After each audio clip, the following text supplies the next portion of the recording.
예, 이제 본격적으로 개정골 복지 포럼을 진행을 하도록 하겠습니다.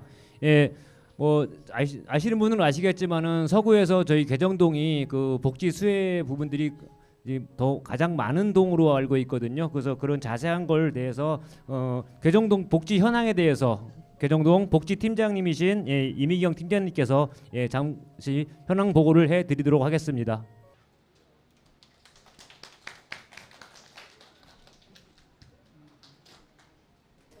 안녕하십니까. 개정동 복지팀장 이미경입니다. 개정동 지역 특성으로 살펴보면 단독주택과 원투룸의 급격한 증가와 함께 다가구 주택 밀집의 전형적인 주거 중심 지역으로 롯데백화점과 한민전통시장이 병존하고 있고, 다양한 성향의 주민들이 거주하는 구도심과 둔산 신도심 왕충 지역의 교통 요충지로 괴정동 복지 대상자가 증가하고 있습니다. 다음은 괴정동 연령별 인구수로 말씀드리면 총 인구수 18,876명 중 65세 이상 인구수는 2,346명이고 21세에서 64세 인구수는 14,207명이고 20세 미만 인구수는 2,323명입니다. 전체 인구 중 65세 인구가 차지하는 비중이 7% 이상일 경우 고령화 사회, 14% 이상이면 고령 사회, 20% 이상은 초고령 사회로 분류하고 있습니다. 주요 선진국은 이미 고령화 사회와 고령 사회에 진입했으며 초고령 사회를 앞두고 있습니다. 우리나라는 2000년 고령화 사회 진입 후 2017년 고령 사회로 진입했고, 속도만 놓고 보면 노인 왕국 일본보다 2배 빠르다는 보도 자료도 있습니다. 괴정동 8월 말 기준 65세 이상 노인 수는 2,346명으로 12.4%이며 25년에는 2,813명으로 14.9%로 고령 사회에 진입할 것으로 예상되며 30년에는 65세 노인 인구가 20.6%로 초고령 사회가 예측되는 상황입니다. 다음은 괴정동 복지 대상자 현황입니다. 기초수급자는 996가구 1,591명이고 차상위 계층은 454가구 777명, 한부모 가족은 218가구 543명, 등록장애인 수는 340가구 1,066명입니다. 기초연금 대상자는 1,308가구 1,603명이고 영유아 복지는 447가구 556명입니다. 서구에서 월평 이동을 다음으로 괴정동이 두 번째로 복지 대상자가 많이 거주하고 있습니다. 이상으로 괴정동 복지 대상자 현황 및 노인 인구 변동에 대한 설명을 마치겠습니다. 감사합니다. 예, 수고하셨습니다. 예, 감사드리고요. 예, 오늘 복지 포럼의 주제 발표하고 토론을 진행해 주실 좌장 발표자 토론자를 한 분 한 분 소개해 드릴 때마다 큰 박수 부탁드리겠습니다. 좌장이신 육문종합사회복지관 장창수 관장님을 소개해 드리겠습니다. 다음은 발표자이신 전 국민건강보험공단 대전동부 지사장을 역임하신 이광재 박사님을 소개하겠습니다. 다음은 한국효문화진흥원장이신 박상도 박사님을 소개하겠습니다. 다음은 우송대학교 사회복지학과 김종삼 교수님을 소개하겠습니다. 다음은 예맘노인 복지센터 센터장이시면서 괴정동 주민자치위원으로 활동하고 계신 윤대식 위원님을 소개합니다. 이상으로 소개를 마치고요. 지금부터 본격적으로 괴정골 복지 포럼을 시작하겠습니다. 마이크를 좌장이신 장창수 박사님께 마치겠습니다. 오늘 날씨가 낮에 좀 더웠는데요. 바쁜데 불구하고 이 자리를 가득 메워주신 플로어에 계신 분들께 진심으로 감사를 드립니다. 원래 아까 구청장님도 말씀하셨는데 9단위나 10단위가 할 행사인데 이 괴정동 주민자치위원회 위원님들이 정말 앞서가시는 것 같습니다. 그래서 우리 복지관에서 개정 포럼을 하게 된 것을 매우 영광스럽게 생각을 합니다. 우리가 과거에 전통사에서는 이 가족 문제를 가족 내에서 다 해결이 가능했습니다. 아이를 낳으면 뭐 삼촌이 돌본다든지 주변에서 할아버지가 또 조보님이 아니면 증조부 뭐 할머니 같이 사시면서 돌보고요. 또 가족 중에 노인이 되시면 불편하시면 그 여러 형제들이 같이 살았으니까 어느 형제든 누구든지 다 가족 내에서 돌볼 수 있었던 거죠. 그런데 이제 현대 사회가 되면서 도시화되고 산업화되면서 이제는 핵가족화돼 보니까 이 가족의 부양 기능을 제대로 못하게 됩니다. 가족의 부양 기능이 약화되다 보니까 이 가족이 해야 될 일을 할 수가 없다. 그래서 이제는 가족 문제를 개인이나 가족이 할 수 없고 사회나 국가가 해야 되는, 어떻게 보면 공적 부양 체계가 정말 필요한 그런 사회가 되고 있는 것 같습니다. 아까 우리 팀장님께서 말하지만 이 고령 사회 2000년도에 7% 이 고령화 사회 됐는데요.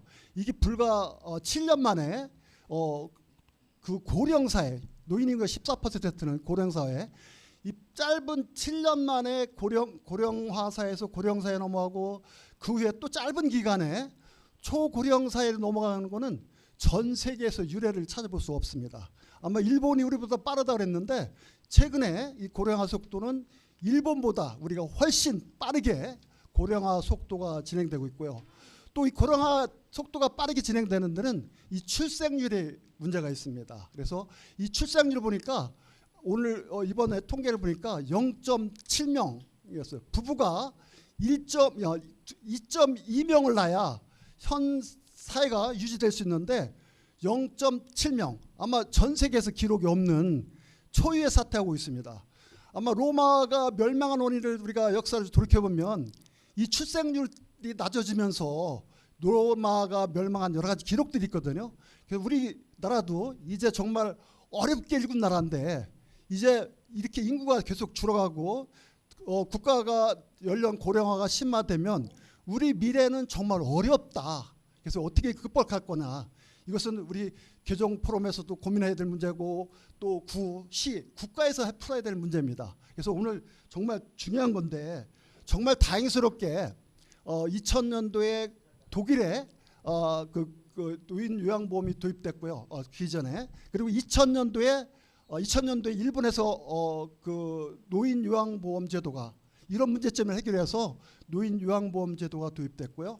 우리가 불과 그 후에 8년 만인 2008년도에 노인 장기요양보험이 도입되게 되었습니다. 그래서 이제는 정말 그 가족들이 못했던 것을 요양원이나 주가모 또 방문 요양을 통해서 사회복지사나 또 요양보사 또 우리 여기 계신 자원봉사자들 또 조금 있으면 우리 사회복지사들 예비 사회복지사들인 우리 학생들이 부모님이나 조부모님을 대신해서 이 노인들을 부양하는 그런 공적인 부양 체계가 곧 조만간에 올 수밖에 없다. 그런데도 불구하고 아쉽게도 이 장기요양 종사자들이 신바람나게 일해야 되는데 정말 장기요양 보험에 계신 분들이 무척 열악합니다. 그래서 이 사기가 저하되다 보니까 이 복지 서비스의 질이 떨어질 수밖에 없다. 그래서 어떻게 보면 노인들도 우리 대전 시민입니다. 이 대전 시민들인 노인들이 행복해야 대전 시민이 행복해야 되거든요. 근데 이분들을 행복하기 위해서는 여기 계신 분들이 행복해야 된다. 근데 여기에 계신 분들이 행복하지 않으니까 너무 사기가 떨어지다 보니까 정말 우리가 행복하지 않다 보니까 노인들이 행복해지기는 요원하다. 그래서 앞으로 이러한 그 노인 장기요양보험이 제대로 정착되어야 정말 우리 대전 시민은 노인들이 행복한 그런 사회가 오지 않을까 생각됩니다. 그래서 그런 의미에서 오늘 개정 포럼은 매우 시의적절하고 꼭 필요한 포럼이 아닌가 생각이 됩니다. 그래서 아까 말씀드린 이러한 질문에 답하기 위해서 오늘 아까 소개를 미리 해드렸는데 오늘 주제 발표하실 분이 좀 특별한 분이 오셨습니다. 지금 오늘 주제 발표하신 이광재 박사는 건강보험공단에서 근무하면서 이쪽에 너무 잘하셔갖고 복지부에서 가서 파견 가서 8년 동안 근무를 하면서 노인 장기요양 보험 제도를 설계하신 분입니다. 그래서 오늘 굉장히 중요한 분이 오셨는데 심사평가원에서도 오랫동안 근무하시고 이 노인 장기요양 보험 제도로 박사학위를 받으신 분입니다. 그래서 이따가 소개를 해드리고 저희들이 내려가겠지만 정말 중요한 그런 주제 발표를 하기 때문에 여러분들이 정말 듣기 어려운 이런 주제를 오늘 좀 더 듣게 될 거고요. 또 우리 아까 소개를 하셨지만 우리 대한노인의 중앙연수원 우리 전임 교수로 계신 효인성 교육원장으로신 박성도 박사님, 그리고 우송대 사회복지학과 김종선 교수님, 그리고 우리 토론자 중에서 개정동 주민자치위원회면서 주간보호센터장 맡고 계시고요. 또 맡고 계시는 윤대식 박사님도 오늘 토론자로 함께 하실 것 같습니다. 그리고 오늘 저는 용문복지관 관장을 맡고 있으면서 대전 사회복지협의회 회장을 맡고 있습니다. 앞으로 이 노인복지에 함께 뜻을 같이 하겠습니다. 오늘 진행 순서에 따라서 하게 되는데요. 발표자가 발표하는 동안 우리 토론자는 잠시 플로어에 앉았다가 발표가 끝나면 토론석에 올라와서 토론을 하도록 하겠습니다. 안녕하십니까. 좀 전에 소개받은 이광재입니다. 반갑습니다. 예, 무엇보다도 우리 괴정골 복지 포럼에 초대해 주셔서 감사합니다. 정말로 동단위에서 이렇게 굵직한 포럼이라는 것은 사실 거의 없거든요. 전국적으로도 거의 유례가 없는 그런 포럼인데 여러분들이 사회복지에 대해서 특히 노인복지에 대해서 또 관심이 많으신 분들이 계시고 헌신하는 분들이 계셨기 때문에 오늘 또 이렇게 자리가 마련이 된 것 같습니다.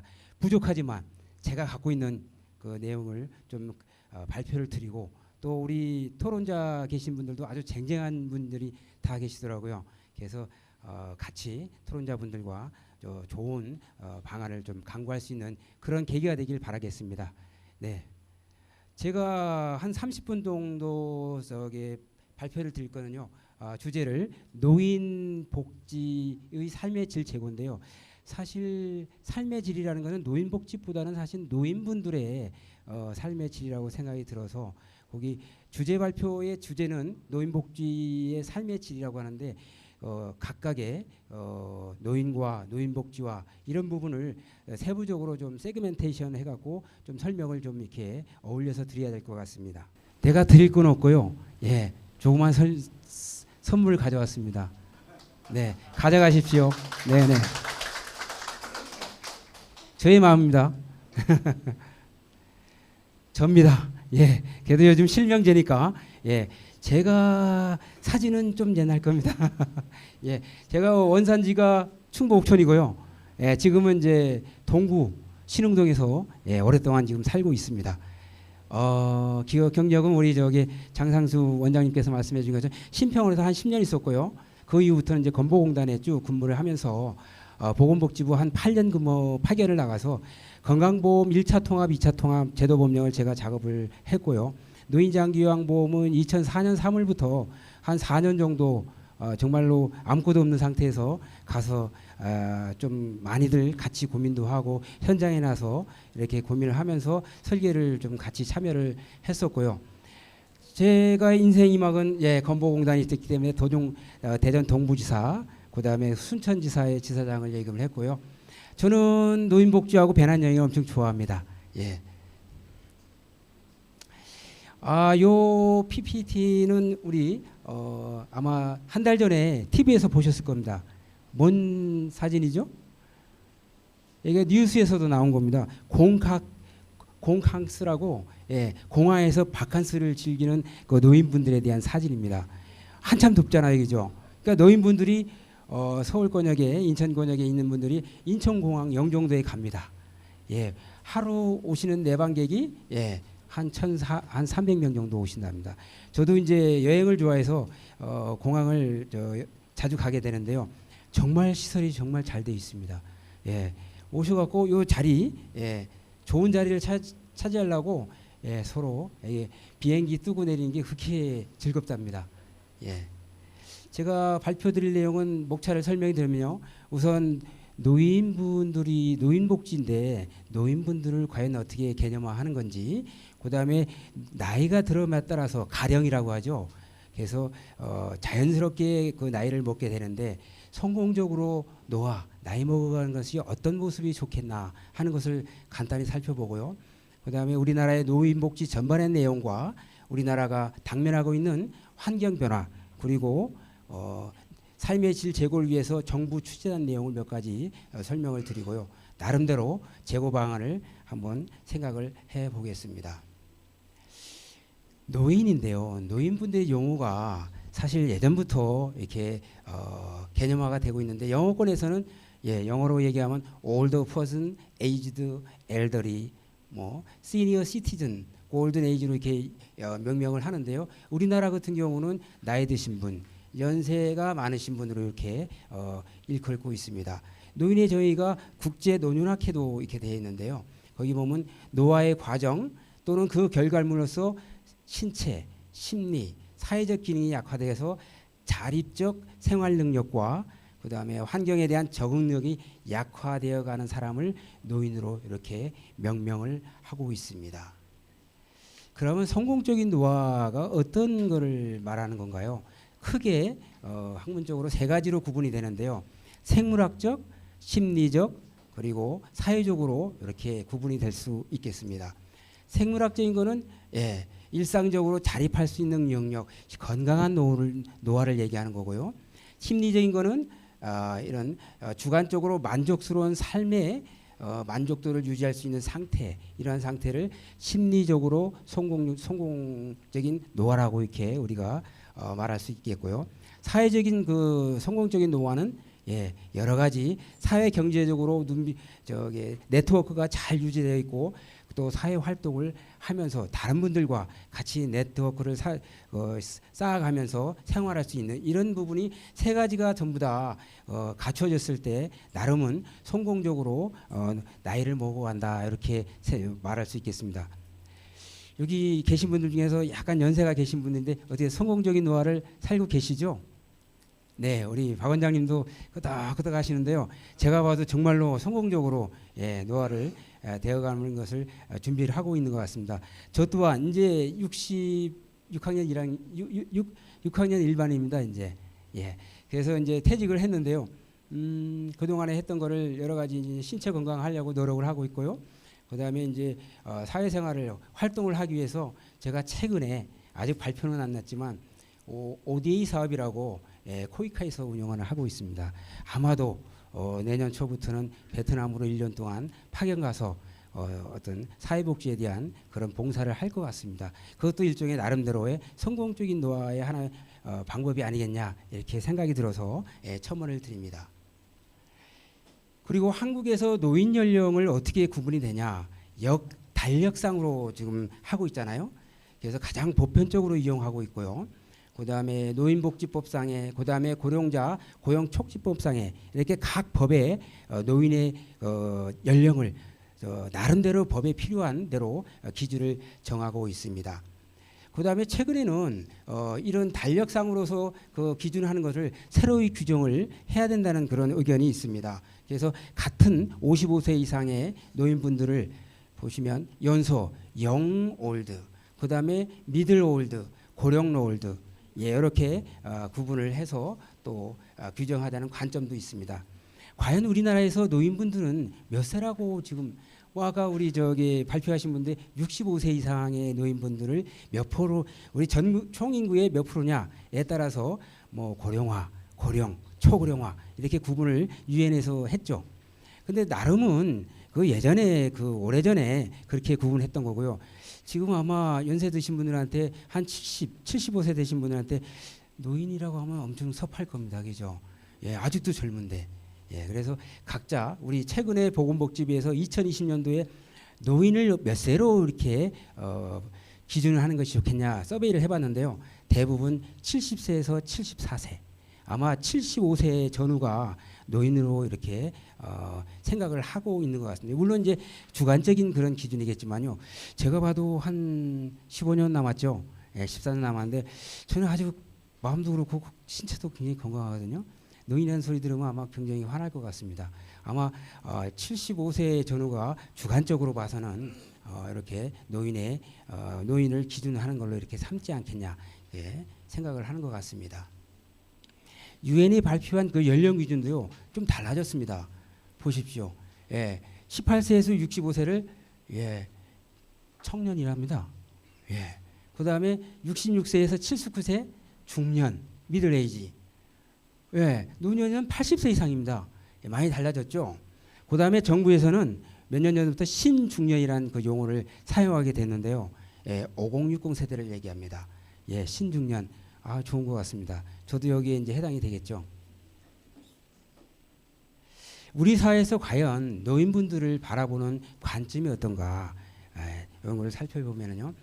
그래도 여러 가지 학문적으로나 뭐 제도적으로 많이 적어있지만 부정적인 의견이 다소 많은 것 같지 않냐. 그다음에 노인의 위치가 중심부에서 노인이 되면 중심부에서 이렇게 벗어나서 밀려나는 거죠. 주변부에 있는 그런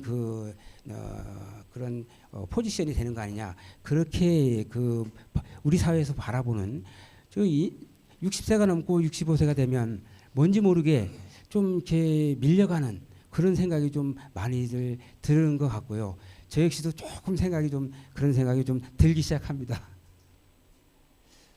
그래서 그 노년기 노인분들의 노화되면서 바라보는 노인에 대한 바라보는 그 생각 관점이 두 가지로 이렇게 볼 수가 있는데요. 예전에는 이제 주로 부정적인 측면에서 이렇게 맞춰졌다고 하지만 이게 특히 이제 젊은 분들은 나이 드신 분들을 보면은 조금 잘못된 정보도 좀 가지고 있는 것 같고요. 그런 생각보다는 앞으로는 긍정적인 노인상을 좀 가져야 되지 않겠냐. 아까 좀 이따 말씀드리지만 25년 같은 경우에는 노인 인구분들이 20%가 넘습니다. 1,000만이 넘습니다. 우리가 지금 5천만 명이 좀 되잖아요. 1,000만 명이 더 되고요. 50년 되면은 거의 한 절반 정도가 노인분들로 이렇게 채워집니다. 그래서 노인을 바라보는 그러한 전 국민이 노인을 바라보는 관점이 달라져야 되지 않겠냐. 이렇게 생각이 듭니다. 그래서 복지 대상에 국한하지 말고 노인분들을 이 새로운 고차출산 고령화 시대에서 이러한 극복하기 위한 하나의 새로운 자산으로 이렇게 노인분들을 바라보면 어떻겠냐. 그래서 정부에서도 일부는 아마 부동산 있으면은 연세 드신 분들이 이제 그래도 고생하면서 부를 축적을 했겠지만은요. 그런 부분을 안 쓰고 그냥 돌아가시면 어떻게 되겠죠? 자식들한테 넘어가겠죠. 그러면 이제 불행한 거죠. 그래서 젊었을 때, 이제 나이 드셔서도 건강하실 때 자기의 자산을 일부분을 사용할 수 있는 그런, 그래서 아마 영모기지론이 그렇게 나온 걸로 생각이 들고요. 그래서 노인분들이 가지고 있는 자산을 하나에 활용할 수 있는 그러한 노인을 바라보면 어떻겠냐 이런 말씀을 좀 드립니다. 그다음에 이제 노인분들의 그 삶의 질 재고인데요. 삶의 질이라는 게 뭔가? 이게 하나의 척도가 된 지표입니다. 국민이 얼마나 풍요롭고 정신적으로 행복한 삶을 영위하고 있는가를 경제, 사회, 문화 환경, 교육 등 다양한 그런 측면에서 척도화된 그 지표를 삶의 지표라고 하는데요. OECD에서 더 나은 삶의 운동을 시작을 해갖고 그 더 나은 삶의 지표를 개발을 했습니다. 그리고 우리나라의 경우에도 통계청에서 삶의 지표를 개발을 했는데요.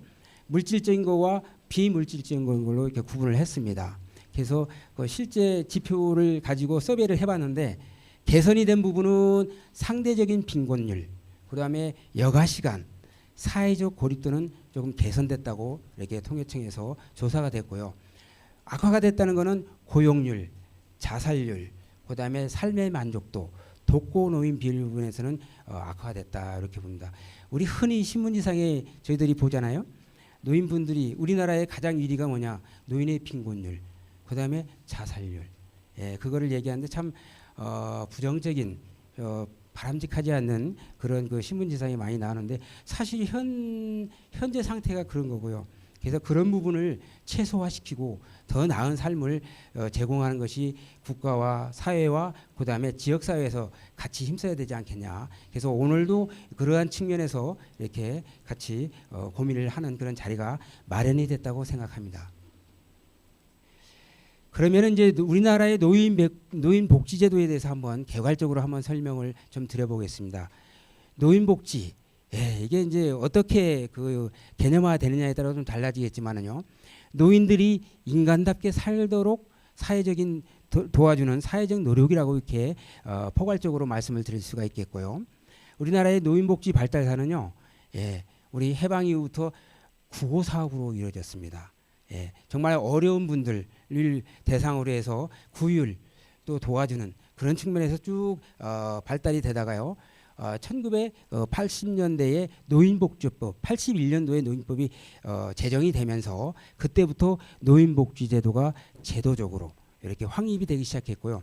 가장 꽃피운 시기가 1990년도이다. 제가 노인복지 사업도 이때 이루어졌고요. 2000년도에는 이제 노인 장기요양보험도 시행이 되고 지금 이제 지역사회 통합 돌봄법이 아직 법이 제정은 안 됐습니다.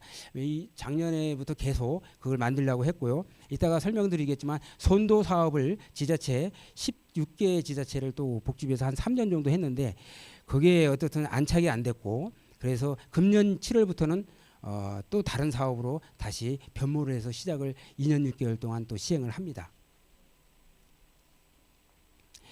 그리고 이제 노인복지 시설인데요. 노인분들에 대해서 서비스를 제공하는 어떤 인프라, 그 부분을 노인복지 시설이라고 이렇게 바라볼 수가 있겠는데요. 개념을 살펴보면요. 노인을 위한 사회 서비스 제공의 기본이 되는 장소로서 노인의 질적인 삶의 수준을 높이기 위해서 노인의 포괄적인 욕구 해결을 필요한 관련 서비스, 프로그램 개발 이렇게 제공하는 시설을 노인 복지 시설이라고 이렇게 말할 수 있고요. 거기 내용 속에는 노인들의 포인트가 포인트가 안 나오죠. 예. 그 속에는 노인분들이 독립적으로 안정한 생활을 보장하고 그다음에 사생활을 유지하면서도 사회적 관계를 맺을 수 있도록 이렇게 특별히 계획된 주변 환경을 제공하는 건데요. 이건 사실 지향점이라고 봐야 되겠죠. 현실은 사실 그렇게 지금 그런 단계까지 못 간 것 같고요. 제가 본 건 있습니다. 제가 PPT도 하나 준비를 했는데요. 도쿄의 교토의 동아원이라고 혹시 들어보시는 모르지만요. 제가 한 10년 전에 갔었습니다. 장기요양 시행하자마자 물론 이제 그 전에도 독일도 그렇고 일본도 그렇고 스웨덴도 가서 현장도 가봤고요. 쭉 봤지만 정말로 우리나라하고 이 출생이 다르거든요. 예, 또 출발점이 다르고 그다음에 지향하는 점이 다른데 이러한 지금 노인복지 시설에서 실제 구체적으로 지향해야 할 점을 실제 시설에 묻어놓고 실제 소프트로 저기 운영을 하고 있는 데를 제가 가봤습니다. 이따가 혹시 시간이 되면 한 몇 카트라도 설명을 한번 보여드리도록 하겠습니다. 노인복지시설 관련법은 뭐 여러분들도 잘 아시기 때문에 자료로 가름을 하고요. 노인복지시설의 분류는 크게 한 5-6가지로 분류가 되는데요. 노인주거시설, 노인의료복지시설, 그다음에 노인여가, 재가노인복지, 노인 전문보호기관, 노인 일자리 지원, 또 학대 예방 이렇게 크게 대별이 될 수가 있습니다. 첫 번째로 노인주거복지시설인데요. 양로시설 있죠. 그다음에 노인 공동생활 가정처럼 꾸며져 있는 운영되어 있는 노인 공동생활 가정이 있고요. 노인복지주택 요 3가지가 노인복지법상의 노인주거복지시설이라고 이렇게 카테고리에 포함이 되어 있고요. 노인의료복지시설은 노인요양시설, 노인요양 공동생활 가정 크게 2가지가 노인의료복지시설에 포함이 된다 이렇게 볼 수가 있겠고요. 노인여가복지시설에는 노인복지관 우리 노인복지 향상을 위해서 굉장히 중요한 중추적인 역할을 하고 있습니다. 그래서 노인복지관, 사회복지관, 우리 여기도 용문 사회복지관이죠. 예, 이런처럼 아주 오랫동안 가까이서 노인분들의 가까이에서 여러 가지 노인이 필요한 서비스를 제공하고 있고 정말로 우리나라의 핵심적인 지역사회에서 핵심적인 노인 복지 서비스를 운영하고 있는 기관이다 이렇게 볼 수가 있겠고요. 그다음에 경로당, 노인교실까지 여가복지시설이 포함되어 있습니다. 그중에 우리 경로당, 우리 노인회장님도 여기 노인에 계신 분도 오셨지만 경로당이 정말 우리나라에서 굉장히 좋은 제도입니다. 몇 년 전에요, 한 10년 전에 우리 노인요양 그 제도 만들면서 그때에 한참 이제 그 여러 가지 문제점이나 시설 현황을 파악할 때 일본에서 경로당을 연구하러 왔습니다. 취재도 하고 이 취재하고 이 우리 한국의 노인분들이 건강하게 살 수 있는 게 뭐냐 경로당이라고 그 일본에서는 봤습니다. 실제 가보면 정말로 끼리끼리 동료매들끼리 같이 어울리고 대화하고 밥도 해먹고 또 치매 예방에 뭐가 좋죠? 예, 고스톱하잖아요. 그렇습니다. 예, 예. 그거를 모르는 거예요. 일본 사람들은. 그래서 정말로 연구 영역으로 해서 경로당 이게 뭐냐? 우리도 배워야 되겠다. 일본에서 왔습니다. 우리보다 일본은 10년에서 15년을 노인복지나 우리 복지제도는 훨씬 제도도 그렇고 앞서간 제도 나라라고 생각이 들거든요. 실제 현장에 가보면은요. 예, 그런 부분이 경로당이 굉장히 우리나라에서 운영이 되고 오랫동안 운영이 되고 있고요. 그다음에 재가 노인 보호 전문기관, 노인 일자리, 그다음에 학대 피해 노인 전용 쉼터가 이렇게 노인복지 시설에 카테고리에 포함되어 있다 이렇게 보시면 되겠고요. 요거는 이제 시설 현황입니다. 우리 전국의 노인복지 시설 현황과 그다음에 대전시 자체 대전 시내에 있는 노인복지 시설을 이렇게 그 현황을 파악을 해서 작년 말 기준에서 열거를 해봤는데요. 많은 편인가요?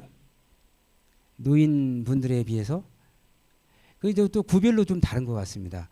동구나 저기 대덕구는 조금 아직은 좀 부족한 것 같고 그래도 서구나 유성구는 나름 재정이 좀 그래도 상대적으로 저 양호해서 그런지 모르지만 그래도 여러 가지로 노인복지시설이 갖추어져 있고 굉장히 활성화돼서 운영이 되고 있는 거 이렇게 보여집니다. 그러면 우리나라에서 사회 환경 변화가 어떤가 이걸 알아야 뭐가 문제가 되고 그다음에 어떻게 우리 정부에서 추진을 하고 있고 가면 어떻게 또 앞으로 개선 과제를 이끌어 갈 건가 이렇게 연계가 됩니다. 먼저 급속한 급속한 거 우리나라의 타의 국가를 불허합니다. 가장 빠르게 압축적인 고령화라고 합니다. 급속한 거면 압축적으로 뭐 일본 뭐 한 20몇 년, 우리는 일본은 한 30년 정도 걸렸죠. 저 고령화 사회에서 이제 초고령화 가는데 고령 사회로 갔을 때요. 프랑스 한 50년, 우리는 25년. 예, 정말 이게 좋은 건 아니고요. 전 그 사회적으로 굉장히 우리가 준비할 게 많고 문제가 많이 될 수 있는 부분이거든요. 저출산 아까 말씀하셨지만요. 사회적으로 떠받칠 수 있는 그 연령층이 없습니다. 그러면 어떻게 되죠? 내가 내서 내가 사회보험 운영을 해야 하는 그런 참담한 그런 사회가 될 수가 있고요. 아까도 뭐 0.7명 합계 출산율입니다. 예, 아마도 우리나라에서 1등일 겁니다. 전 세계적으로 1등일 겁니다. 정말로 심각한 그런 그 상황이 오고 있고요. 그다음에 이제 그에 따라서 이제 고령화율인데요. 지금 21년 기준에서는 17% 정도 되고요. 예, 그다음에 25년은 초고령 사회로 20%가 넘습니다. 1,000만이 더 됩니다. 예. 그리고 후기 고령, 나이 연세 75세 이상 된 분이 굉장히 많아지는 거. 그다음에 이제 치매 유병률인데요. 노인 인구의 65세 노인구의 지금이 10%가 더 됩니다. 그래서 약 84만 명이 치매를 갖고 있다. 이렇게 보여집니다. 정확한 건 아니지만은요. 실제 치매 진단받은 사람은 저거보다 적습니다. 근데 여러 가지 그 요인 때문에 치매 그 진단을 못 받으신 거라고 생각이 드는데요. 치매 때문에 사실은 우리 장기요양보험도 이렇게 검토하기 시작이 됐던 거라고 생각이 들고요. 정말로 각 치매 갖고 어르신 분들이 예전에는 집에서 모셨었거든요. 2003년도부터 장기요양 처음 검토를 하면서 정말로 가가오고 다녀봤는데요. 예, 문을 잠가 놓습니다. 왜냐하면 돈을 벌어야 되기 때문에. 그러면 하루 종일 그냥 집에만 계시는 거예요. 그냥만 계시면 괜찮은데요. 벽에다가 낙서를 합니다. 뭘로? 화장실로. 그래서 그런 데를 많이 가봤어요. 들어가지를 못해요. 그게 불과 2004~5년도까지입니다.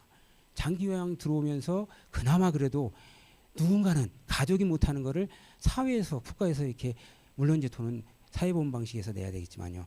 그래서 이제 굉장히 그 간병이나 수발을 필요로 하신 분에서는 노인장교양보험제도가 핵심적인 제도라고 생각이 들지만 사실 저도 처음서부터 그런 작업을 해왔고 노인장교양보험 정말로 어떻게 태생이 됐고 뭐가 문제고 어떻게 가야 되는 거는 정말 저도 체험을 하고 정말로 저는 애정이라고 해야 되나요? 남달리 예정이 많은 사람인데 그것만 가지고도 사실은 한 2시간 설명을 좀 드릴 수 있는데 오늘은 사실 그런 부분이 아니라 전반적인 노인 복지에 대해서 노인의 삶의 질 제너럴한 부분을 가지고 이렇게 발표를 했기 때문에 그런 거에 맞춰서 설명을 좀 드리도록 하겠습니다. 또 당면 문제로서는 노인 의료비 65세 노인분들이 지금 2025년을 예상은 50%. 그러니까 전 국민이 쓰는 그 의료비 있잖아요. 병원에 쓰는 비용. 그거에 25년도는 65세 이상 노인분들이 절반을 쓰시는 겁니다. 절반을 쓰셔요. 그다음에 그분들이 정말로 필요해서 병원에 적재적소 가면 괜찮은데 우리나라의 의료기관 구조가 사실은 바람직한 건 아니거든요. 빅5 그런 데만 몰려 있고요. 정말로 급성기에 저 병원은 치료를 하실 분들이 만성기를 갖고 계신 분들이 들어가 계시고 사회적 입원이죠. 가 계실 데가 없으니까 병원에 가신 겁니다. 병원하고 그다음에 우리 노인 의료복지시설, 노인 요양시설, 그다음에 재가기관 있잖아요. 비용이 어디가 비싸겠습니까? 당연히 급성기 병원이가 훨씬 더 비싸는 거죠. 그러니까 불필요한 그 의료비가 많이 나간다. 이렇게 추론이 될 수가 있겠죠. 그런 부분이 이제 우리나라의 사회적인 당면 문제라고 변화의 그 환경 변화라고 볼 수가 있겠고요. 몇 가지 슬라이드를 보면은요. 노인 인구 지금 2025년도가 20%, 그다음에 약 1,000만 명이 좀 더 많아지는 것 같고요. 그다음에 노인 부양비 노령화 지수인데요. 이게 이제 사회적인 그 지지대입니다. 노년 부양비가 뭐죠? 우리 젊으신 사회복지 하시는 분 아시죠? 생산 가능 인구 지금 이제 15세 이상이죠. 그분들이 노인 65세 이상 분들을 지지하는 비율을 따지는 겁니다. 그게 사실은 적어져야 노인 인구가 포션이 적어야 건강한 사회가 되는데 점점 많아집니다. 2021년도 23% 이 노년 부양비가 노령화 지수는 영유아 0세부터 14세까지죠. 그 인구 대비 노인 인구입니다. 그래서 아주 어린 영유아 출산 그 인구 대비 노인 인구 대비 그러면 이게 결국은 나중에 몇십 년 후에는 그 연령층이 노인 인구로 가는 거거든요. 그래서 그런 거를 데이터를 이렇게 보면 심각합니다. 그다음에 이제 노인의 그 노인 복지를 이제 살펴보면 노인 인구 가구, 그다음에 노인의 빈곤율을 살펴볼 수밖에 없는데요. 노인 인구가 노인 1인 가구가 고령자 대비 보면은 2025년도는 34% 1인 가구입니다. 1인 가구. 혼자 노인 인구 중에서 혼자 사시는 분 1인 가구인 그런 부분이 2050년도에는 결국은 25년도에는 34%가 이상이 됩니다. 그럼 혼자 계시는 거예요. 고독사라는 거 있죠. 우리나라도 가끔씩 뉴스에 나오는데 일본은 흔합니다. 또 한 가지 말씀이 일본은 워낙 저희들보다 압축적인 고령화는 늦었지만 노인 인구는 더 많습니다. 그래서 가보면 우리 일본의 동경이죠. 수도가 빈집이 많습니다. 그 빈집을 어떻게 활용을 하느냐. 뭐 한 달 살기 외국 사람 들여다 놓고 이렇게 활용을 합니다. 우리도 안 그럴 것 같습니까? 아마도 15년, 20년 되면 아마 서울도 아마 그렇게 될 거라고 생각이 듭니다. 그다음에 이제 노인분들의 그 상대적인 빈곤율인데요. 볼 거 없죠. 이제 한국 43%. 다른 나라에 비해서 노인분들이 그동안에 준비를 못한 거죠. 노인을 대비를 못한 겁니다. 왜? 먹고 살기 힘들잖아요. 자식 키워야죠. 또 위에 먼저 계신 부모님은 또 모셔야 되죠. 부양을. 그래서 이제 낀 세대라고 하기도 하지만 그래서 자기의 노인 대비를 준비를 많이 못한 겁니다. 그거를 이제 사회적으로 국가적으로 대비를 해줘야 된다 이거죠. 그러다 보니까 국민연금도 있고 그다음에 기초연금도 이렇게 만들었지만 사각지대도 많고 그거 가지고 충분치 못하고 그러다 보니까 결국은 상대적인 빈곤율이 외국 선진국에 비해서 상당히 떨어진다 이렇게 볼 수 있겠죠. 그다음에 한 가지 더 말씀드리면 자녀와 비동거 비율 잘 안 살라고 그러죠. 예, 왜 독립생활을 하고 싶고 그다음에 따로 사는 것이 더 편하잖아요. 예, 아마 여기 계신 분들도 건강하신 우리 연세 드신 분들 좀 계시는데 아마 자녀분들하고 안 살고 싶을 거죠. 한다면 어쩔 수 없이 이제 손자 손녀 이제 봐달라고 하니까 어쩔 수 없이 그 기간 동안 봐주는데 저도 마찬가지일 것 같습니다. 절대 안 삽니다. 예, 부부끼리 같이 살죠. 그다음에 이제 장기요양 그 인정 현황인데요. 지금 이제 2021년 그 최종 데이터로 보면은 10% 정도가 우리 신청 대비 인정자를 이렇게 받았다. 인정 자격을 받았다 이렇게 볼 수가 있겠고요. 요거는 이제 14년도인데 지금도 거의 같은 기조라고 생각합니다. 그래도 우리나라 사람들이 보기에 특히 연세 드신 분들이 사회복지제도에서 노인 장기요양 보조자가 그래도 잘했다. 예, 제일 잘했다. 이렇게 서베이가 된 거를 있기 때문에 한번 보여드리는 거고요. 그 외에도 이제 다른 그 부분도 있겠지만은요. 그러면 지금 이제 화두가 요거죠. 지역사회 통합 돌봄. 아마 거기에 근무하시는 분도 계실 거고요. 많이 들어보셨을 거예요. 사회복지 하신 분들은. 왜 그러면 그동안에 막 우리가 안 하고 있는 게 아니라 사회복지대가 열심히 했거든요. 근데 몇 년 전서부터 지역사회 통합 돌봄이라는 게 막 화두가 되고 막 그랬어요. 사실은 저는 2003년 4년도부터 하면서 이거 그때부터 가야 된다고 나는 그 보건복지부 담당 과장국장하고 계속 했었거든요. 근데 갈 수가 없었어요. 분절돼 있었어요. 의료, 복지, 보건 다 따로입니다. 따로 원래 태생이 그래요. 근데 그거를 따로 태생이다 보니까 부서 칸막이가 되고 연계가 안 돼 있던 거죠. 그래서 그거를 이제 하나하나 이제 만들어가는 거거든요. 근데 갈 수밖에 없는 거예요. 통합돌봄. 독일도 그렇고요. 일본 같은 경우는 어떻게 2000년 4월 1일 날 개보험제도가 시행이 됐고요. 그때 이전서부터 뭐냐면 일본은 의료, 보건, 복지 세 가지 트라이앵글로 해서 같이 융합해서 시작이 됐습니다. 그게 개보험제도예요. 그 전서부터도 있었어요. 계속 논의가 되고 그런 방향으로 가다가 하나로 통합된 게 개보험제도가 일본의 의료, 보건, 복지를 트라이앵글을 세 개를 통폐합해갖고 그래서 개보험제도 하면서 병원도 이용합니다. 독일의 장기요양보험제도가 1996년도 시행이 됐습니다. 제가는 95년도 했고요. 우리보다 한 10몇 년, 13년 정도 먼저 했죠. 근데 거기도 양로시설에 들어가서 저기 장기요양보 서비스도 받고 의료 서비스도 받습니다. 같이 묻어져 있어요. 우리나라는 지금 못하고 있죠. 따로 국밥입니다. 출생이 그래서 그래요. 근데 앞으로 그렇게 가면 안 된다고 그러는 거예요. 자원의 한정된 자원을 효율적으로 해야 되고 그다음에 그동안에는 서비스 제공자 입장에서 이게 운영이 되었던 거예요. 근데 제공자가 아니라 앞으로는 서비스 받는 노인분들이 과연 어떤 서비스가 노인을 기준점으로 해서 들어가야 된다 이거죠. 제공자가. 근데 지금까지 그렇게 못 해왔었어요. 어쩔 수 없이 그렇게 운영을 해왔기 때문에 이제 그래서 몇 년 전서부터 지역사회 통합돌봄이라는 게 이제 자꾸 화두가 되고 추진을 하고 있고 이렇게 되는 겁니다. 그래서 왜 그랬을까? 돌봄 문화가 이제 보편화되고 이걸 해결을 안 할 수가 없어요. 할 수밖에 없는 그런 시대적으로 이제 왔다는 거고요. 그다음에 이제 그 노인분들이 저도 그럴 것 같아요. 살던 집에서 살다가 죽고 싶어요. 저도요. 아마 여기 계신 분들 다 그럴 겁니다. 근데 어쩔 수 없이 집에서 못 돌아가셔요. 돌아가실 쯤 되면 악화되면 어디로 가요? 병원으로 갑니다. 그다음에 시설에 계시다가 또 병원으로 모시고요. 그게 이제 에이징 인 플레이스라고 하는데 우리는 그렇게 못 해왔어요. 근데 선진국은 그렇게 하고 있습니다. 그렇게 해왔어요. 그런 시대가 이제 우리도 해야 될 수밖에 없고 그다음에 이제 사회적 기본이 워낙 비용이 많이 나오다 보니까 결국은 집에서 아니면 거기서 이제 모든 것을 이렇게 이루어줄 수 있는 그런 시대적인 시대가 온 거고요. 그다음에 이제 그 가족 돌봄의 부담이 이제 커진 거죠. 가족 돌봄이 거의 여성분들이 한 73%가 수발을 하고 있고요.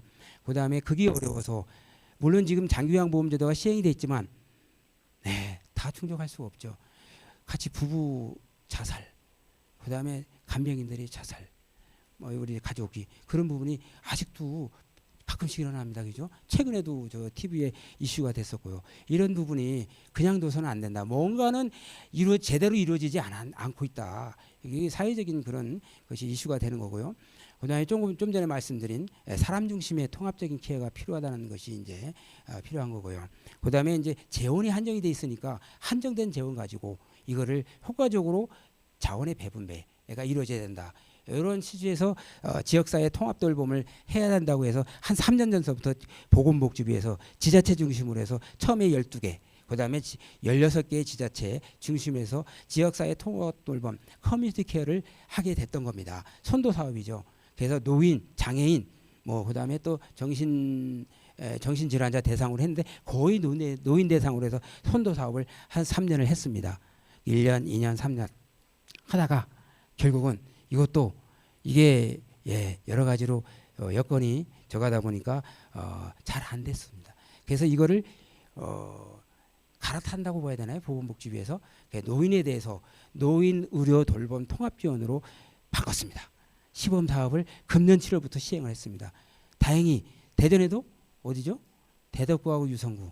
대덕구 제가 이제 퇴직하기 직전 또 대전 동구 건강보험공단 동부지사장을 하다 보니까 대덕구하고 동구의 지역사회 협의체 위원으로 들어가더라고요. 그래서 한 1년 동안 우리 대덕구에서 많이 참여를 했습니다. 거기 하다 보니까 거기는 이런 사업이 금년부터 시작해서 예전에 저 선도 사업할 때도 하려고 했는데 재정이 안 좋아서 못했습니다. 그러다 보니까 결국은 이렇게 금년도부터 시행이 아마 참여를 하면서 한 것 같고요. 주로 의료와 돌봄을 통합 지원하는 그런 그 사업을 하는 것 같고요. 그다음에 이제 병원에서 퇴원할 때 계속적인 팔로우를 통해서 이게 집에서도 의료를 받을 수 있는 그런 시스템이 주된 내용이고요. 서비스 내용은 우리 자료로 가름을 하도록 하겠습니다. 삶의 질 제고 방향인데요. 요거는 이제 제가 몇 가지 설명을 좀 드리고 마무리하도록 하겠습니다. 먼저 이게 노인분들을 바라보는 관점을 우리 스스로 바꿔봐야 되지 않겠냐 이런 생각이 듭니다. 수혜를 받고 돌봄을 받는 대상으로만 보지 말고 주체로 봐야 된다. 그 다음에 그거를 주체적인 입장에서 과연 노인분들이 사회적으로 참여해서 무엇을 할 수 있는가 그런 거를 같이 연계를 시켜야 되지 않겠냐 이런 생각이 들고요. 두 번째로 이제 우리가 노인 인구의 양적 질적 변화에 따른 노인분 정책의 이제 함인데요. 현재의 노인뿐만 아니라 앞으로 노인분들 대상에 대해서 같이 어우려서 이 복지제도를 이끌어가야 될 것 같고요. 그 다음에 노인만 복지정책에만 하는 게 아니라 사실 나머지 사회복지가 많거든요. 주변에 있는 노인을 둘러싼 다른 어떤 노인 그 여러 가지 사회복지제도 같이 고민을 하고 이렇게 검토를 해봐야 될 것 같습니다. 그래서 이제 아까도 노인복지시설, 노인복지에 대해서 카테고리를 한 4-5가지 생각을 했지만 이제 대안도 그렇게 맞춰서 한번 고민을 해봤습니다. 첫째, 소득 제고 방안입니다. 지금 뭐 국민연금, 그다음에 기초연금 이런 제도로 해서 많은 것이 제공을 해주고 있는데 그래도 부족합니다. 노인의 절대 빈곤 감소를 목표로 해서 이렇게 해야 되겠고요. 그러다 보면은 재원이 많이 필요하겠죠. 재원이 필요한 게 다 어디서 하겠습니까? 우리 주머니입니다. 세금 내지는 사회보험 방식에서 나옵니다. 그러다 보면 사회적인 합의가 분명히 선 합의가 필요할 것 같고요. 그다음에 이제 노인분들도 어떤 그 자기의 자산 이런 부분을 활용을 해서 최대한도로 빈곤을 타개할 수 있는 방법, 주택연금 이런 부분입니다. 그냥 갖고 있다가 저거 하지 마시고 나 있을 때 건강할 때 쓸 수 있는. 제가 보기에는 주택연금이 굉장히 좋은 것 같고 저도 아마 할 것 같습니다. 네. 그리고 이제 노인 일자리는 이제 여러분들도 뭐 복지관에 계신 분들이 많으시기 때문에 대부분 다 잘 알고 있을 거라고 생각이 들고요. 이제 노인의 그 은퇴 시기와 연금 수령식인데요. 제가 아마 지금 해보니까 1년 반 정도 갭이 있습니다. 그다음에 많게는 2년 정도 아무것도 못 받는 땡전 한 푼 없는 시대가 오더라고요. 시기가 옵니다. 저도 내년에 이거를 어떻게 해야 되냐 이러니까 불안한 거예요. 이런 갭을 줄일 수 있는 그런 사회적인 그 사회보장체를 도입을 해야 된다. 그러다 보니까 이제 결국은 그 뭐 정년을 연장해야 된다는 얘기가 옛날부터 나왔는데요. 이제 우리 청년층의 어떤 일자리하고 또 맞물리다 보니까 쉬운 문제는 아니지만 그래도 노인분들이 할 수 있는 그런 분야가 따로 있고 청년분들이 할 수 있는 게 있거든요. 그거를 좀 특성화시켜서 조금 더 소득을 증거화할 수 있는 일자리를 창출함으로써 노인분들이 참여하고 소득도 창출할 수 있는 방안을 서로 좀 합의적으로 이끌어 가야 되지 않겠냐. 아마 저희들이 제가 얘기 안 해도 어쩔 수 없이 가야 될 겁니다. 왜냐 연금을 보고 국가에서는 늦게 주고 싶거든요. 재원 때문에요. 그러면 자연적으로 연령을 늘릴 수밖에 없는. 예, 물론 이제 우리 저 일본 같은 경우는 65세로 이미 법령이 시행이 됐습니다만 이런 부분이 생각을 해볼 수 있을 것 같고요. 노인 건강과 장기 요양 제고, 예, 이것도 뭐 할 얘기는 참 많습니다. 예, 할 얘기는 참 많은데 워낙 내용이 많다 보니까 그냥 자료로 그냥 가름을 해야 될 것 같고요. 어떻든 체계적인 건강 관리가 필요하고요. 그다음에 그러기 위해선 주치의제도, 단골의사제도가 지금도 우리가 정착을 못하고 있고 얘기도 못 조금 하다 말고 그건 이제 의료계에 여기 의사분들 안 계시죠?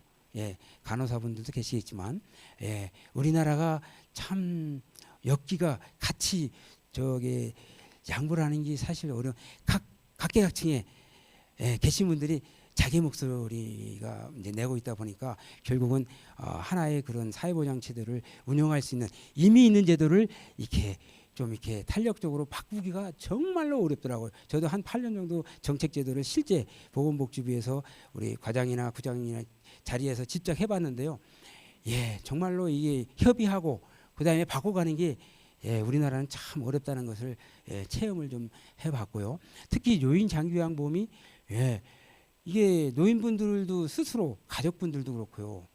이게 과연 어떤 게 그 요양 제도가 제대로 갈 수 있는 방법이 가는 방향인지를 생각을 해서 스스로 소비자상을 그 노인 장기요양 서비스를 받는 소비자상을 가져가야 될 것 같고요. 이런 부분을 우리 정부에서도 교육을 시켜서 장기적으로 가야 될 거라고 생각이 들고요. 그다음에 나머지 부분은 이제 우리 커뮤니티 케어 부분은 말씀을 드렸기 때문에 자료로 가름을 하겠습니다. 우리 좌장이시는 우리 저기 원장님이 눈치를 자꾸 주시네요. 네, 마지막으로 네, 정책적 권고 사항인데요. 네, 압축적인 고령화. 예, 노인 인구가 굉장히 늘어나고 있고 그다음에 노인분들이 다 해주거든요. 우리 젊은 사람들도 다 노인가 됐어요. 노인이 되어 가고 있습니다. 복지 수요가 다양해집니다. 그거를 과연 어떻게 맞출 건가? 맞춤형 노인 복지를 하기 위해서는 사실 굉장히 돈도 많이 들어가고요. 근데 재원이라는 건 한정되어 있기 때문에 지속 사회복지제도는 하다가 말 필요는 없잖아요, 그죠? 우리가 죽고 다음 세대까지 이어가는 지속 가능한 제도가 되기 위해서는 예, 여러 가지 고민을 많이 해야 되고요. 우선적으로는 앞에 보이는 거는 우리 부서 간의 칸막이를 없앴으면 좋겠고요. 그다음에 우리 지역 사회에서 우리 정말 훌륭한 우리 노인복지시설, 그다음에 사회복지관이 있습니다. 이런 제도를 중심이 돼서 가장 노인분들과 가장 가까이서 그다음에 그동안에 쌓이는 그 노하우가 어마어마합니다. 재원도 막 여러 가지 네트워크도 많고요. 이런 부분을 충분히 활용을 더 다양하게 활용할 수 있는 부분을 우리가 고민하고 그다음에 이제 정책부서에 계신 분들이 여기 계시네요. 동장님 계시네요. 동장님이 이제 우리 구청장님한테 또 해주시고 그다음에 자꾸 위로 올려야 됩니다. 예, 뭐 저기도 우리 보건복지부에도 계속 건의를 해야 되고요. 예, 또 의원님들 아는 대로 계속 지원을 그런 부분을 자꾸 그 건의를 하면서 그게 쌓여지면서 되지 않겠냐. 그래서 이런 제도가 하나하나가 다 촘촘히 이루어져야 사회 안전망, 소셜 네트워크가 되지 않겠냐. 이런 생각이 듭니다. 나머지 부분은 우리 전국의 그 인구 규모나 이런 자료고요. 특히 이제 대전 광역시의 어떤 노인 부분. 대덕구는 제가 이제 지역사회 협의체에 있다 보니까 다름은 예, 다 하는 거지만 조금 그래도 열심히 한다고 해서 상도 받았고 그러더라고요. 재작년에는요. 예, 그다음에 이제 노인분들이 서비스를 받을 수 있는 연계기관을 잘 몰라요. 그래서 우리 노인분들도 오시고 또 가족분들도 오셨으니까 한번 보여주면 도움이 되지 않겠냐. 그다음에 사회복지 서비스 특히 사회보장제에 대해서 우리 정부 대통령 정부가 이제 여러 바뀌었는데요. 그 어떻게 흘러가는가를 좀 보여주면 좋지 않겠냐. 그다음에 이제 사회복지는 복지로 가면은 거의 그 우리 정보 시스템인 통합 정보 시스템이더라고요. 정말로 저 IT는 우리나라가 참 많이 발달이 되다 보니까 진짜 편하게 되고 어디 가나 쉽게 서비스를 접근하고 어떤 제도가 있는 걸 알 수 있지 않겠냐. 그래서 한번 보여드렸고요. 네, 이게 너무 짧은 기간에 빨리 얘기를 드렸습니다. 어떻게 이해가 되셨는지 모르겠습니다. 감사합니다.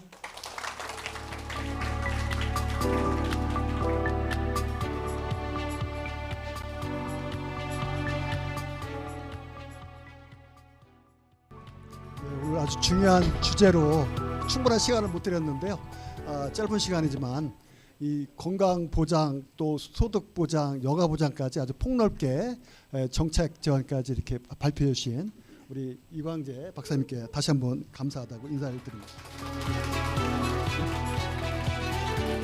시간이 많이 지체된 까닭으로 우리 토론자 한 10분 정도 드리겠었는데 좀 시간이 많이 된 것 같습니다. 그래서 3분씩만 지금 3분씩 토론을 하도록 하겠습니다. 먼저 그 우리 효인상교육원의 박상도 박사님께서 먼저 하시고 순서를 이렇게 지나가도록 하겠습니다. 부탁드리겠습니다. 예, 반갑습니다. 강의를 좀 많이 하다 보니까 목이 좀 많이 샜습니다. 이해해 주시기 바랍니다.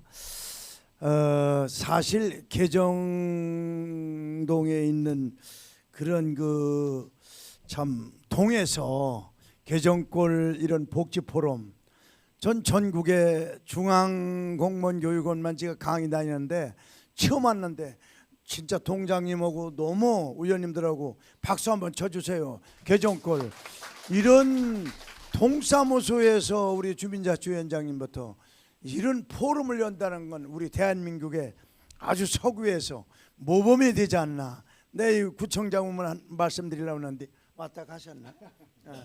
아주 너무 감사합니다. 이렇게 돼야 됩니다. 그래서 역시 서구로구나. 두 번째는 지금 이광재 우리 평생을 건강관리공단 또 복지부에서 근무한 분이 이 자리에서 이렇게 발표해 준 거 박수 한번 해주실래요? 감사합니다. 전 세 가지만 3분 안에 끝내야 된다니까. 그 중국의 유명한 태자가 우리 인간은 악이 있다. 세 가지. 첫 번째는 뭐냐? 모르면서 배우지 않는 자. 적당히 알으면 국가를 실어뜨렸다 넣었다. 자기가 자신이 알아야 됩니다. 그래서 알지 못하는 거 인간의 악이다. 저도 손자가 대학생이지만 컴퓨터, 핸드폰 배웁니다. 손자한테 배우면 어때요? 여기 오신 분들이 너무 잘하셨다. 두 번째, 중국의 태자는 알면서 가르쳐주지 않는 자. 우리가 뭔가 이렇게 주민들한테 알 권리가 있어야 한다. 세 번째는 태자는 이론으로 생각으로만 생각하지 말고 특히 복지는 실천하고 우리가 바로 이 동에서 구로, 구에서 시로, 시에서 국가로 이렇게 올려야 되는 거 너무 오늘 중국의 태자대로 잘 됐다. 저는 딱 보니까 세 가지만 얘기합니다. 전 노인의 부회장이 있습니다. 연합회. 첫째, 경로당 아까 말씀했는데 참 좋은 말씀입니다. 경로당이 해불양수라 노인들의 건강관리 다른 거 없습니다.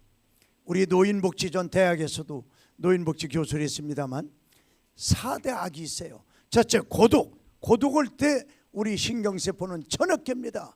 치매가 왜 걸린지 아세요? 물을 안 먹었을 때, 그 다음 분노가 있을 때 하루에 1000억 개 중에 10만 개씩 빠지게 됐어요. 저는 의학도 있습니다. 그런데 분노하고 누구 싸우고 며느리하고 싸우고 아들하고 싸우고 동료하고 싸우면은 30만 개씩 빠지는 게 우리 뇌입니다. 절대 분노 않고 서로가 이해하고 용서하고 사랑해야 돼요. 두 번째는 물을 많이 먹으셔야 됩니다. 물 최소한도 7컵 정도 드셔야 돼요. 그래서 경로당이 상당히 지역에 가장 중요한 대단 경로당이다. 두 번째는 주간보호센터. 우리 4대학 중에서도 무의, 쉽게 말하면 고독한 다음에 무의, 나갈 데가 없을 때 세포가 해서 치매로 옵니다. 그래서 우리 여기 오신 분들은 전부 지도자들이에요. 또 우리 뭐 요양보살 비롯한 사회복지사가 많이 왔을 겁니다. 우리 지도자들이 잘해서 지역에 주간보호센터, 요양원은 조금 앞에 가니까 주간보호센터를 많이 보내야 됩니다.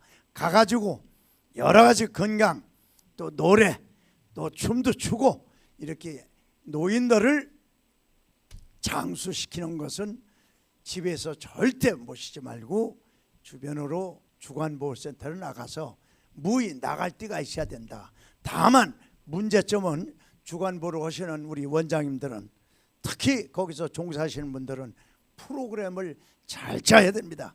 전 부여 갔다 왔어요. 새마을 그저 바르게 살기를 지금 강요 왔는데 프로그램이 얼마나 중요한지 아세요?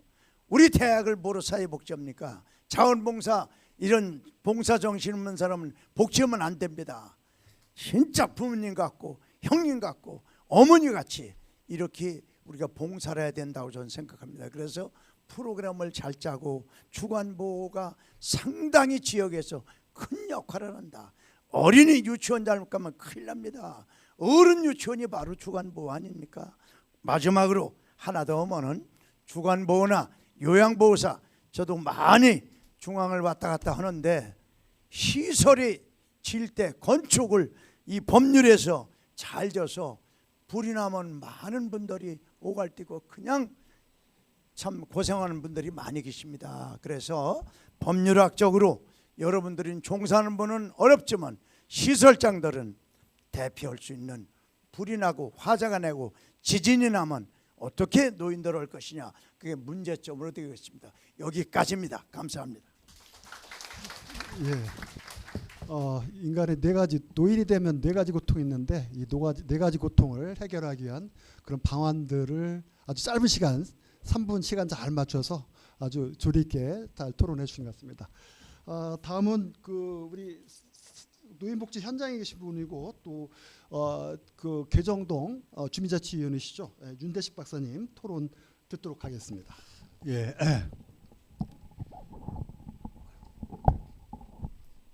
방금 소개받은 저기 유일하게 이제 현장에서 이 노인복지에 대해서 같이 공유하면서 그동안 많이 생각했던 고민거리 오늘 저기 발표자의 또 견해를 들어가면서 제가 몇 가지 한 제안을 좀 드리도록 하겠습니다. 발표자께서 이제 노인복지 삶의 질 향상을 위해서는 어떤 제가 노인복지시설을 통한 문화 서비스 이런 분야를 강조를 하셨고, 그것이 결국은 어떤 문화 수요를 충족함으로써 노인의 삶의 질을 향상시킬 것이다, 이런 얘기를 좀 해주셨습니다. 따라서 저는 이제 민간복지시설을 운영을 하면서 저기 한 것은 우선은 민간 재가복지시설에 근무하는 실질적으로 이 일을 담당하는 사람들이 상당히 열악한 근무 조건에 있다. 그렇기 때문에 여기는 민간 복지시설에 근무하는 직원들의 그 사기 진작이라든지 실질적인 그 처우라든지 이런 것을 좀 많이 좀 공수준에 가깝게 좀 해줘야 실질적인 서비스의 질이 좀 올라가지 않느냐. 결국 그것이 어떤 노인의 질을 향상시키는 걸로 연결되지 않나, 그런 제안을 좀 드리고 싶고요. 또 하나는 또 시설 분야인데 이렇게 이제 구립이라든지 시립 같은 데는 복지시설의 시설이 좀 낮습니다. 그래도 정부 재원을 이렇게 투자하기 때문에 오늘 신지미 의원님 잘 들으셔야 되고요. 그래서 민간 복지시설의 좀 시설이 좀 열악합니다. 그래서 민간 시설 복지를 이렇게 확충을 하고 그런 시설 개선을 좀 함으로써 또 서비스 질을 향상시킬 수 있지 않나. 저는 그래서 우리 민간 복지시설에 근무하는 직원들의 처우 개선과 시설 확충에 대해서 좀 제안을 드려봅니다. 고맙습니다. 네, 감사합니다. 우리 윤대식 박사님은 노인복지 향상을 위해서는 직원들의 처우 개선이 필요하다. 직원들이 행복해야 노인이 행복하다. 막 그런 뜻으로 아주 짧게 토론 핵심적으로 해주셨습니다. 이어서 그 우송대 사회복지학과 김정삼 교수님 3분 정도 토론 부탁드리겠습니다. 반갑습니다. 자, 여러분 한 가지 말씀을 드리면 생활시설의 어떤 사회화 개방화를 통해서 생활화를 통했던 것이 지역사회 중심으로의 어떤 재가복지 서비스의 어떤 사회복지의 어떤 패러다임의 변화가 오는 시점에서 우리 시점에서 이번 개정 포럼이 개최되었다는 데 대해서 상당한 의미가 있다고 생각합니다. 과거의 어떤 일반적인 급여 제공식의 어떤 이런 중심에서 지역사회 차원에서 공동으로 어떤 문제 해결을 모색하고 어떤 자활 의지를 구체시키면서 지역사회의 어떤 통합과 사회 연대를 강화한다는 점에서 측면에서 의의가 있다는 점을 말씀을 다시 한번 드립니다. 그래서 제가 들은 말씀은 지역사회 복지 차원에서 말씀을 드리겠습니다. 우선 먼저 노인복지의 서비스의 내실 운영과 DB 등 어떤 관리 강화 방안입니다. 노인복지 서비스의 어떤 집행 체계, 그러니까 행정복지센터라든가 노인복지관 등 어떤 각각의 시설 기관에서 노인복지 서비스가 구현이 되고 있죠. 그러다 보니까 제각각 어떤 노인 사회복지 서비스의 어떤 사각지대에 우려가 있다고 볼 수 있겠습니다. 이런 점에서 어떤 각 시설에 대한 데이터베이스화가 돼 가지고 이런 누수 이런 방지혈책이 마련될 필요가 있겠다는 생각을 가져봤습니다. 두 번째로 말씀드릴 것은 어떤 지역사회 차원에서 이것도 신중년, 쉽게 얘기해서 50세에서 69세에 대해서도 복지 서비스의 어떤 정책적 개발이 좀 필요하지 않느냐 이런 생각을 좀 해봤습니다. 노인들이 여러분 잘 알다시피 노인복지관은 60세 이상, 또 경로단은 65세 이상이지만은 실질적으로는 한 70세 이상 되시는 연령 노인 어르신들께서 이용하고 계시죠. 그래서 노인복지 정책이 신중년, 그러니까 초입의 어떤 노인들에게도 어떤 복지 서비스에 대한 정책적 개발이 좀 필요하지 않느냐. 이는 지역사회 차원에서의 정책 개발을 필요하다는 생각이고요. 이에 대한 복지 정책에 대한 어떤 고견이 있으면 좀 말씀해 주셨으면 좋겠습니다. 세 번째는 치매의 어떤 자기 관리를 통해서는 예방할 수 있다는 게 어떤 전문가들의 공통 인식이거든요. 그런 측면에서 치매는 자기 관리를 잘하면 예방할 수 있다는 것이기 때문에 우리 지역사회에서 초고령 사회 아까 말씀했지만 초고령 사회에서 어떤 지역사회 차원에서 치매 이해와 예방을 위한 프로그램 운영 등 어떤 적극적인 대책 강구가 필요하지 않겠느냐 그런 한 생각을 좀 해봤습니다. 그리고 네 번째는 지역사회 통합 돌봄 아까 돌봄 관련해서 말씀했는데 동의하면서 어떤 사전적인 즉 뭐냐면 주거라든가 보건의료, 요양 및 돌봄 등이 어떤 복합적으로 지원돼야 되는데 특히 어떤 보건의료 등이 통합적으로 포함돼야 되지 않겠느냐는 생각을 개인적으로 해봅니다. 여러분 감사합니다. 네, 우리 김종삼 교수께서는 중요한 노인복지 서비스가 중복되거나 누락되지 않기 위해서는 DB를 좀 구축해야 되겠다. 그리고 50대 신중년들이 앞으로 노인 됐을 때 미리 예측해서 미래의 프로그램을 좀 개발하면 좋겠다라는 중요한 말씀하셨고요.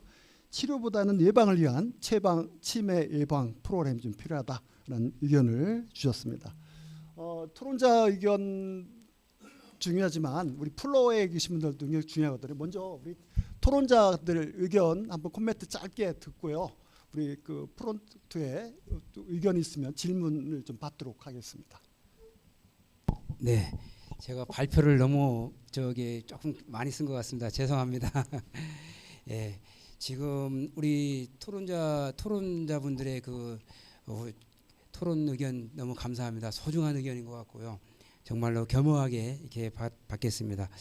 먼저 그 주야간보 활성화는 정말로 뭐 강조해도 뭐 부족함이 없는 저건데요. 그렇게 그런 방향에서 그 정부도 아마 운영이 되고 있는 것 같고, 일본 같은 경우에는 저 주야간보에다가 숙식까지 합니다. 숙식 제공도 하고요. 단기 보호도 다 복합적으로 하고, 그래서 그 주야간보 중심으로 해서 에이징 인 플레이스를 그 방향에서 지금 가고 있고, 아까 말씀드린 의료 그다음에 돌봄의 통합도 그거의 하나의 일환으로서 추진 방향이 맞춰진 거라고 이렇게 생각이 들고요. 그다음에 그 직원 처우 예, 여기 우리 이제 의원님도 계시고 나니까는 건보공단에서 할 수 있는 거는 사실 그렇게 할 수 있는 게 많이 없는 것 같더라고요.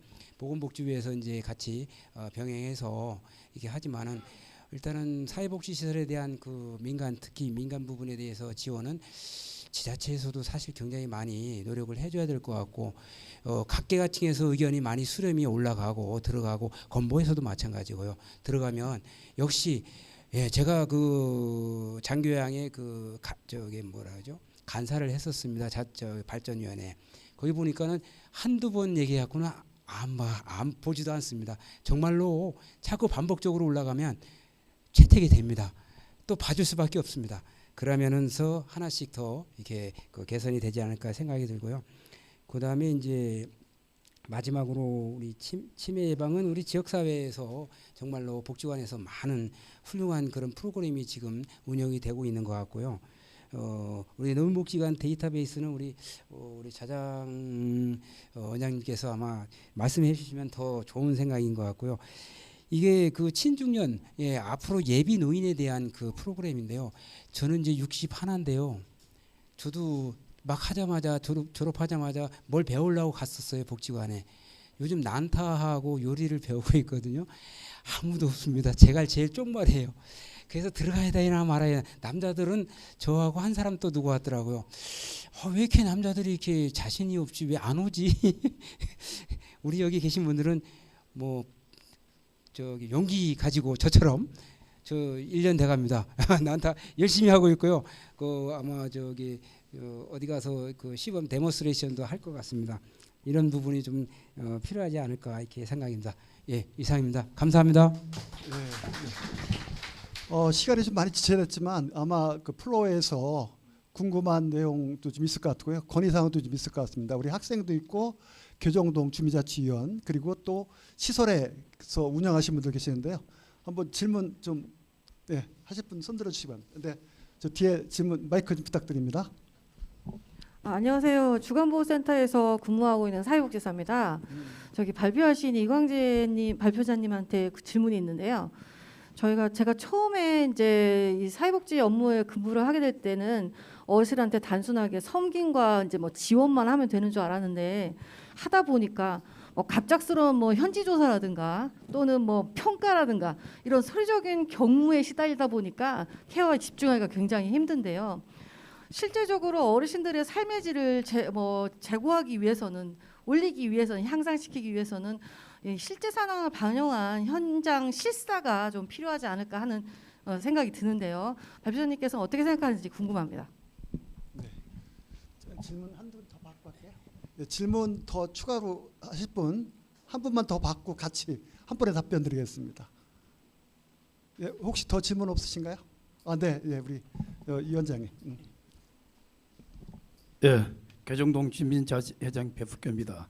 우리가 지금 그 100세 시대를 넘어서 120세 시대를 가지 않습니까? 그만큼 건강 수명이 이렇게 많이 이렇게 향상됐는데, 지금 정년은 60세를 정점으로 해서 가다 보니까 지금 우리가 여기 보면은 노인 한 분이 사라지면은 도서관 하나가 없어진다.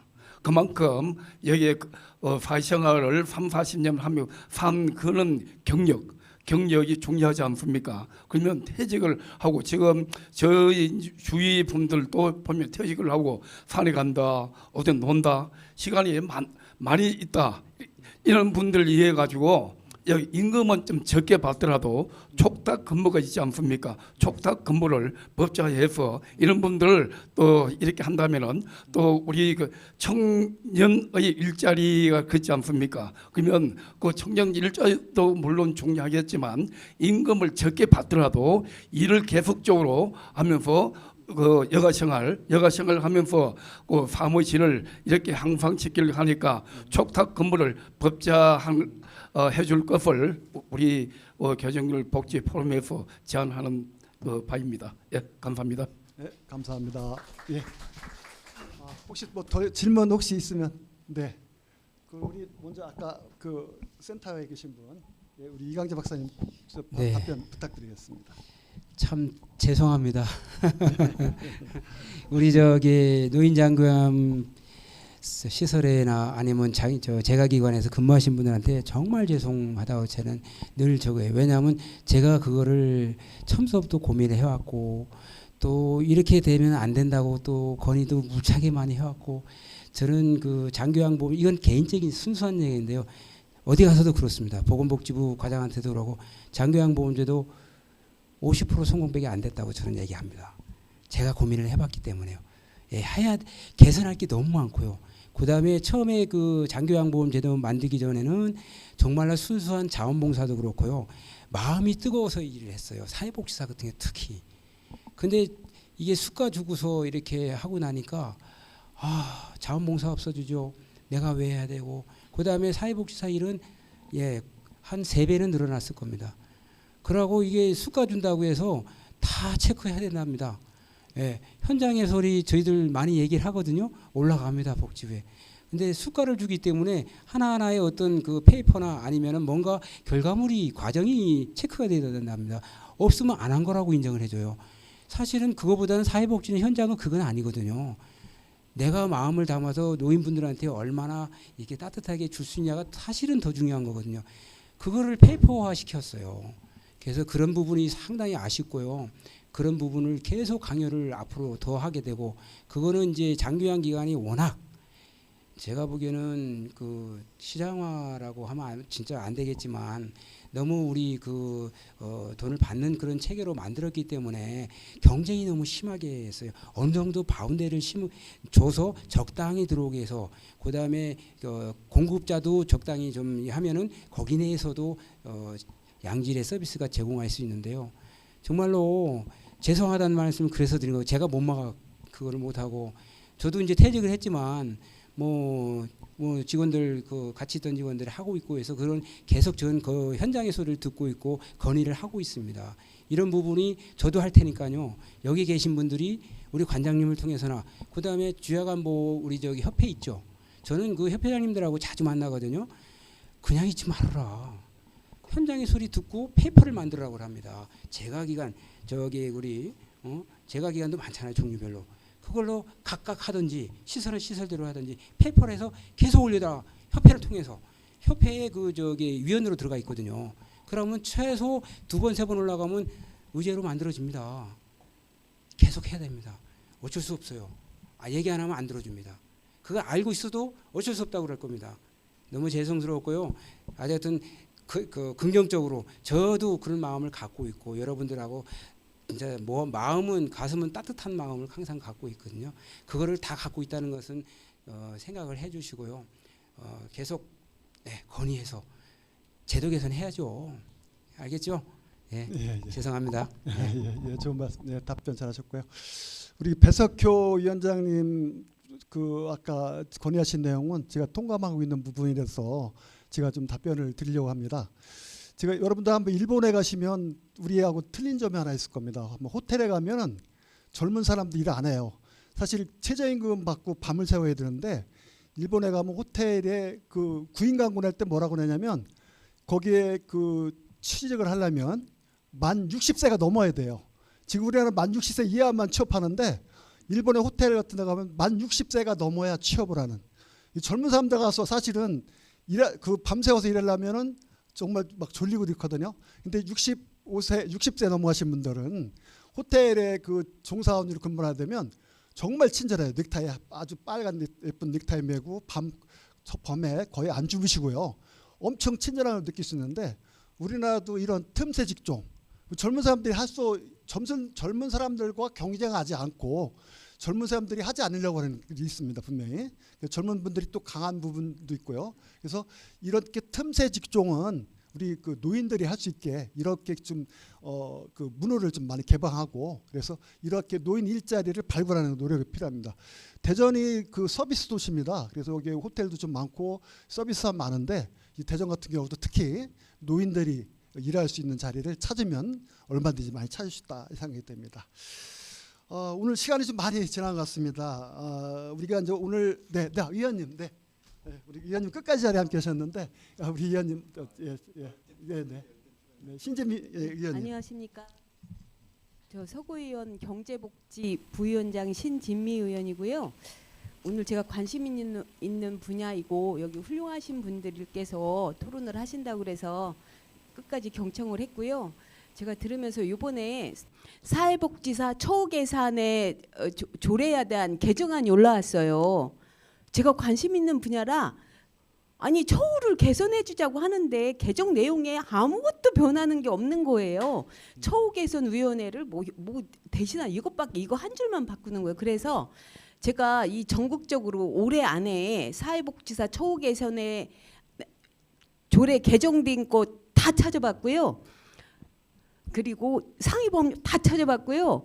어떻게든 제가 보니까 이 사회복지사로 계시는 분들이 사회복지 어떻게 해주라는 그 조례에도 다 못 미치는 부분들이 많았어요.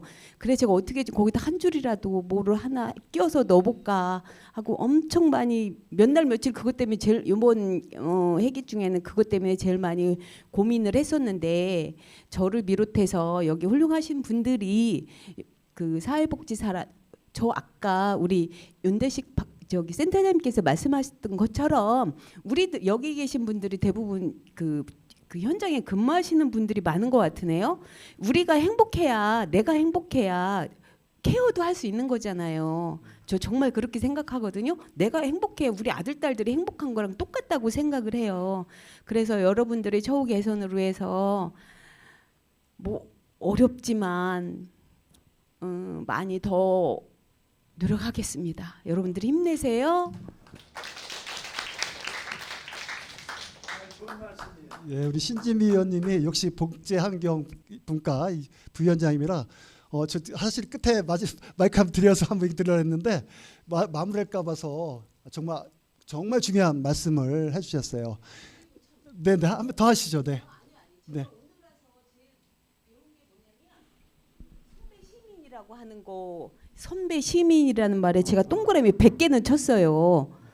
왜 그러냐면 우리가 노인 그러면 의미가 다른 제가 어쨌든 인칭 대명사 중에서 제일 좋아하는 게 선배님이었거든요. 그런데 앞으로는 선배 시민이라는 말 저 많이 써먹으려고요. 오늘 감사합니다. 선배 시민.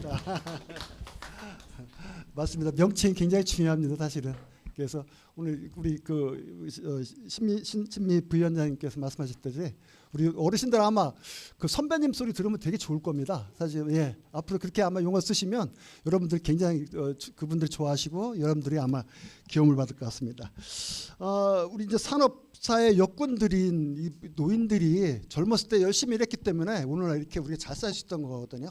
그래서 어떻게 보면 노인복지는 과거에 대한 보상이고 우리 아동복지는 미래에 대한 투자라고 합니다. 그렇지만 우리가 과거에 대한 보상을 잘해야 우리가 신바람나게 일할 수 있거든요. 그래서 우리 그 노인들 삶의 질을 높이기 위해서는 과거에 대한 보상, 노인복지가 좀 더 향상될 수 있도록 해야 되겠다. 이것이 오늘 보니까 구나 시, 뭐 국가 차원에서 하는 게 아니고 이 동 차원에서 정말 의미 있는 포럼했는데 이 뿌리가 튼튼해야지 민주주의 튼튼하고요.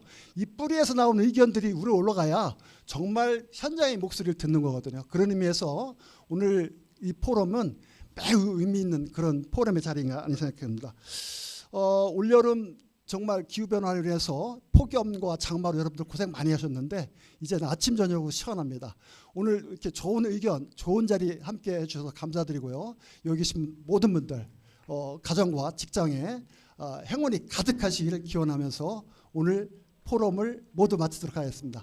늦은 시간까지 감사합니다.